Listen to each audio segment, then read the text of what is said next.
স্বাস্থ্য ও পরিবার কল্যাণ মন্ত্রণালয়ের জন্য ৬৯,৪০৯ কোটি টাকা বরাদ্দের প্রস্তাব করছি। এত বড় স্বাস্থ্য বাজেট আর কোনো সময় দেওয়া হয়নি। স্বাস্থ্য ও পরিবার কল্যাণ, মাননীয় স্পিকার, একটি স্বাস্থ্যবান জাতি গঠনেই টেকসই উন্নয়ন ও সমৃদ্ধ বাংলাদেশ বিনির্মাণের পূর্বশর্ত। ফেসিবাদী সময়ে স্বাস্থ্য খাতে অপরিকল্পিত অবকাঠামো নির্মাণ উপকরণ ক্রয়ে যে পরিমাণ ব্যয় হয়েছে তার একটি বড় অংশই দুর্নীতির মাধ্যমে লুটপাট করা হয়েছে। তাই স্বাস্থ্যসেবার মান উন্নয়ন হয়নি। সে কারণে আজ দেশের হাসপাতালগুলো অতিরিক্ত রোগীর চাপে হিমশিম খাচ্ছে। সাধারণ মানুষ মানসম্মত চিকিৎসা থেকে বঞ্চিত হচ্ছে, আর বিপুল সংখ্যক রোগী বিদেশমুখী হওয়ায় মূল্যবান বৈদেশিক মুদ্রা দেশ থেকে বেরিয়ে যাচ্ছে। আমাদের স্বাস্থ্যনীতির মূল উদ্দেশ্য হবে সর্বজনীন ও ন্যায়সঙ্গত স্বাস্থ্যসেবা নিশ্চিত করুন, চিকিৎসা কেন্দ্রিক থেকে প্রতিরোধ কেন্দ্রিক স্বাস্থ্য ব্যবস্থায় রূপান্তর, গ্রামীণ ও প্রান্তিক জনগোষ্ঠীর কাছে স্বাস্থ্যসেবা পৌঁছে দেওয়া, মাতৃ ও শিশু স্বাস্থ্য, পুষ্টি ও টিকাদান জোরদার করুন, স্বাস্থ্য প্রযুক্তি ও চিকিৎসা শিল্পের বিকাশ ঘটানো। আমরা স্বাস্থ্য খাতে সরকারি বিনিয়োগ পর্যায়ক্রমে ও ধারাবাহিকভাবে বৃদ্ধি করে জিডিপির ৫% উন্নীত করার লক্ষ্য নির্ধারণ করেছি। আমরা স্বাস্থ্য খাতে সরকারি বিনিয়োগ পর্যায়ক্রমে ও ধারাবাহিকভাবে বৃদ্ধি করে জিডিপির ৫% উন্নীত করার লক্ষ্য নির্ধারণ করেছি। তালিকা পড়লে না তো জন্য আবার দ্বিতীয়বার। শিয়া বাটার ও ভিটামিন ই সমৃদ্ধ লিলি বিউটি সোপ, তারুণ্যময় উজ্জ্বল ত্বকের জন্য। এটা একটা বিশাল পদক্ষেপ।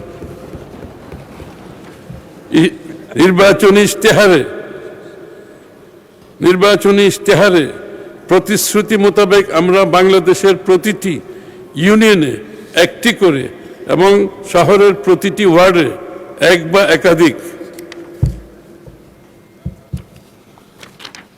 আধুনিক প্রাথমিক স্বাস্থ্যসেবা ইউনিট স্থাপনের পরিকল্পনা গ্রহণ করেছি এবং বাস্তবায়ন প্রক্রিয়া ইতিমধ্যে শুরু হয়েছে।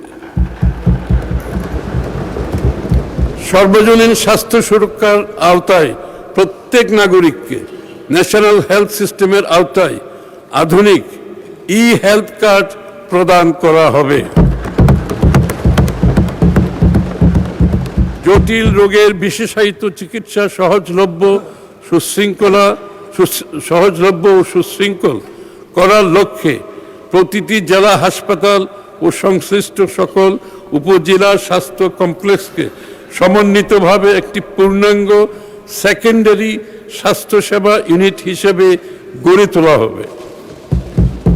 উপজেলা স্বাস্থ্য কমপ্লেক্সগুলোতে শয্যা সংখ্যা বৃদ্ধির পাশাপাশি মা, নবজাতক, শিশু ও প্রজনন স্বাস্থ্যসেবা এবং ফিজিওথেরাপির ব্যবস্থা থাকবে।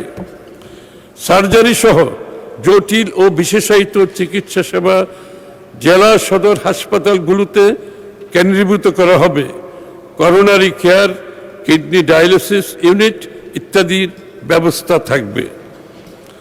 রোগী পরিবহনের দুর্দশা লাঘবের জন্য জাতীয় অ্যাম্বুলেন্স পুল ও জরুরি সেবা নেটওয়ার্ক গঠন করা হবে।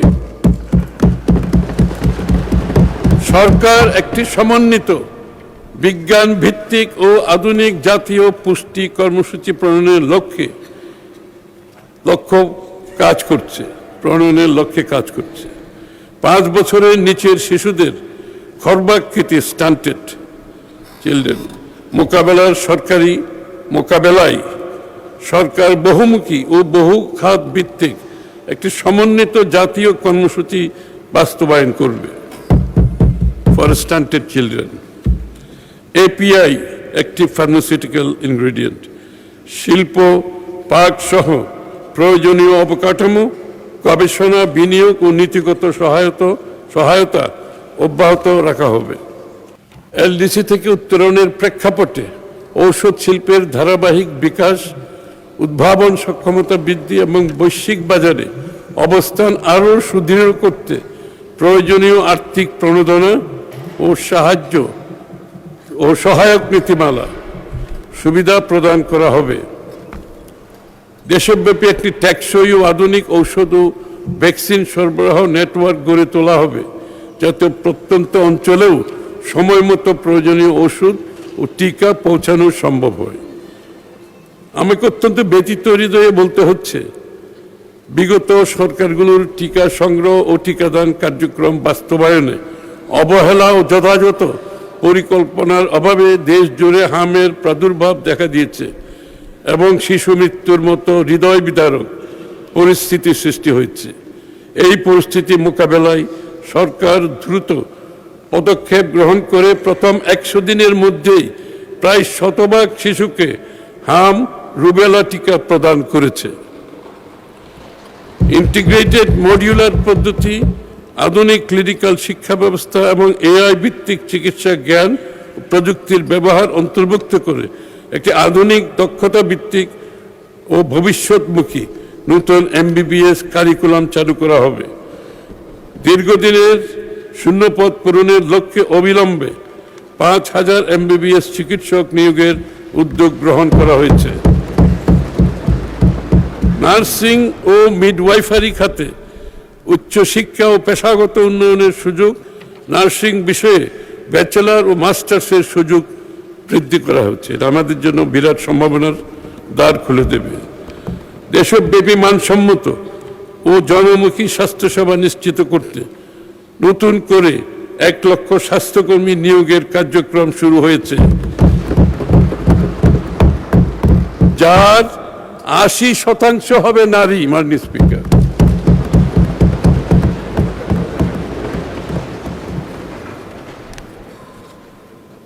স্থানীয় ও বৈদেশিক চাহিদা পূরণের লক্ষ্যে শিক্ষিত বেকার যুবক যুবতীদের কর্মসংস্থান সৃষ্টির জন্য 4 মাস মেয়াদী জেনারেল কেয়ার গিভার প্রশিক্ষণ কার্যক্রম গ্রহণ করা হয়েছে। কেয়ার গিভারের একটা বিশাল বিশ্বজুড়ে মার্কেট আছে, বাংলাদেশেও আছে। সেই কাজটা আমরা দ্রুত পর্যায়ে সেদিকে আমরা এগিয়ে যাচ্ছি ইনশাআল্লাহ। সরকার চিকিৎসা সরঞ্জাম ও মেডিকেল ডিভাইস শিল্পকে একটি অগ্রাধিকারপ্রাপ্ত শিল্প খাত হিসাবে উন্নয়নের উদ্যোগ গ্রহণ করেছে। সীমিত আয়ের মানুষের পকেট থেকে চিকিৎসা ব্যয়ের বোঝা কমানো, মানসম্মত ওষুধের সহজলভ্যতা নিশ্চিত করা এবং সার্বজনীন স্বাস্থ্য সুরক্ষা নিশ্চিত করা হবে। আগামী 2026-27 অর্থ বছরে স্বাস্থ্য ও পরিবার কল্যাণ মন্ত্রণালয়ের জন্য 69,409 কোটি টাকা বরাদ্দের প্রস্তাব করছি।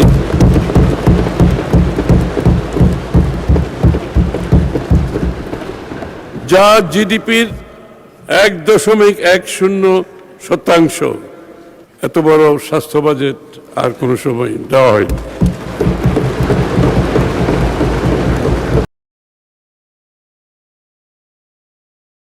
শিয়া বাটার ও ভিটামিন ই সমৃদ্ধ লিলি বিউটি সোপ, তারুণ্যময় উজ্জ্বল ত্বকের জন্য।